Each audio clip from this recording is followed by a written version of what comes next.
കുഴപ്പമില്ലായിരുന്നു. ഒരുപാട് പേരുണ്ടായിരുന്നല്ലോ, അപ്പൊ എങ്ങനെയാ? കുറച്ച് പേര് ഉണ്ടായിരുന്നുള്ളൂ കാണാൻ. ഒരുപാട് പേരുണ്ടായിരുന്നു. സ്ക്രീൻ പ്ലേ മാത്രം പോരാ, മ്യൂസിക് കുഴപ്പമില്ല, പിന്നെ കുഴപ്പമില്ല, കണ്ടിരിക്കാൻ. സ്ക്രിപ്റ്റോ ഇല്ലില്ല, വേറെ വലിയ ഒരു വട്ടം കാണാം, അത്രേ ഉള്ളൂ.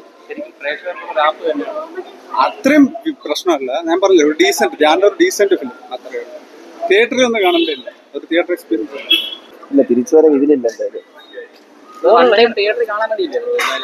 ഫ്രണ്ട്സ് ഒക്കെ ആയിട്ട് ഒന്ന് കാണാനുണ്ട്. പിന്നെ സെക്കൻഡ് ഹാഫിൽ അവിടെ ഇവിടെ ആയിട്ട് കുറെ കോമഡി വർക്കൗട്ട് ആയിട്ടുണ്ട്. പിന്നെ ഒരു മെസ്സേജ് ഒക്കെ പറഞ്ഞു പോകുന്നുണ്ട്, പക്ഷെ അതിന് വലിയ ഇമ്പാക്ട് ഒന്നും ഉണ്ടായിട്ടില്ല. എന്നാലും കുഴപ്പമില്ല. അല്ല, അങ്ങനെ കഥയായിട്ട് പറയാൻ മാത്രമൊന്നും ഇല്ല. കുറച്ചുകൂടെ അങ്ങോട്ട് എത്തുമ്പോൾ അവിടെ എവിടെയും കുറെ കോമഡി അവിടെ ഇവിടെ കുറച്ചായിട്ടുണ്ട്, അല്ലാണ്ട് ഒന്നും പറയാം. വലിയ ഇഷ്ടപ്പെടാത്ത ഒരു സിനിമയായിട്ട് വേണമെങ്കിൽ പറയാം.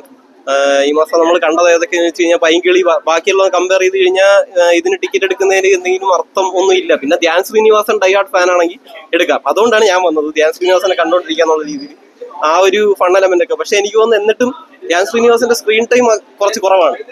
അപ്പം എന്റെ എക്സ്പെക്ടേഷന് മീറ്റ് ചെയ്തിട്ടില്ല. അവസാനമാകുമ്പോൾ ഇവര് തന്നെ പറയുന്നുണ്ട് പടക്കം പൊട്ടിയെന്ന്. ആ ഒരു രീതിയിലാണ് പടം.